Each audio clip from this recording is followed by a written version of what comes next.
Hello, I'm stuck in the ghastly experience of Birmingham New Street.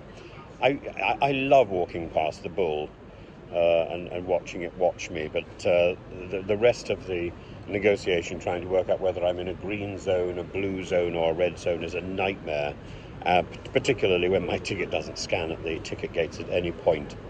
But on the way up from Rugby, I was reading a fascinating article about. I hope that's not my platform. Anyway, the paradox: the new Labour government, elected on a promise of not raising income tax, national insurance, or VAT, now finds itself staring at a gaping fiscal hole, perhaps 50 billion by the autumn. So not all of that can be blamed on the last government. Reeves, the Chancellor, is therefore peering into the darker cupboards of the Treasury, where property wealth has long been sitting untouched, waiting to be taxed. And the idea being floated is deceptively simple: to change the rules on how houses are taxed. At present, the main family home is exempt from capital gains tax. That is, when you sell it, the increase in value is yours to keep. Rachel Reeves' team is considering ending that exemption above a certain threshold, with figures ranging from 500,000 to 1.5 million. In some versions, the levy would be annual, the so-called mansion tax. In others, it would be charged on sale.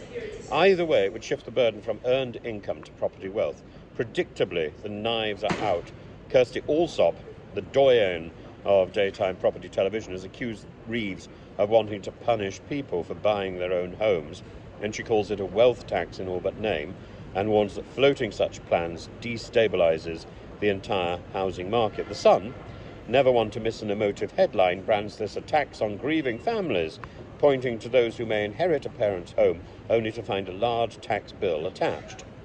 Conservatives have joined in the chorus. Kemi Badenoch argues this is proof of Labour's budget that will kill growth, while Mel Stride declares nothing is safe: your home, your job, your pension. Such is the political theatre, but beneath the soundbites lies a genuine question of fairness. Why is the Treasury even considering this? The answer lies in the absurdity of Britain's current property tax regime. Council tax is pegged to 1991 valuations. A terraced house in Burnley can pay more than a mansion in Kensington. Stamp duty, meanwhile, discourages people from moving, gumming up the housing market. And capital gains tax treats landlords and second homeowners differently from owner-occupiers, with all sorts of distortions. Rachel Reeves herself once wrote in a 2018 pamphlet that council tax is unfit for purpose and should be replaced by a fairer property tax.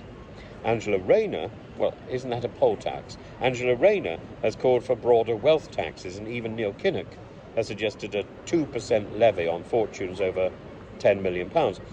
The mood within parts of Labour is that Britain's property wealth, vast, untaxed and concentrated in the southeast, must finally be tapped. But the dangers are equally plain. Pensioners who bought in the 1970s and lived modestly may find themselves sitting on a paper fortune but unable to pay an annual levy.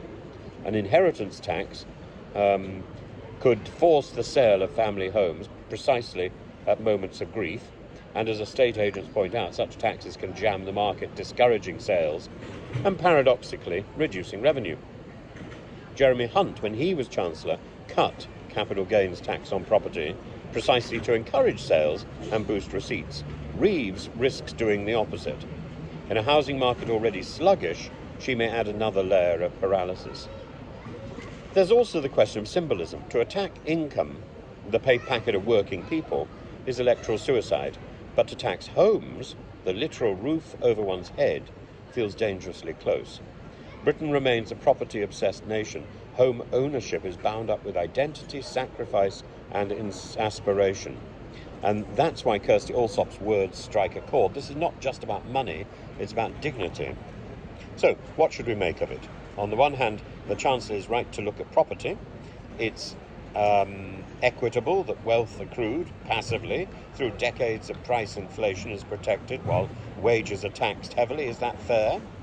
On the other hand, the blunt tool of a mansion tax or CGT reform risks penalising those who are asset rich and cash poor, particularly older generations. This is a classic Treasury conundrum. Easy to announce, hard to implement, politically explosive. And at this stage, the discussions are merely exploratory, but in the theatre of Westminster, even a kite flown becomes a lightning rod.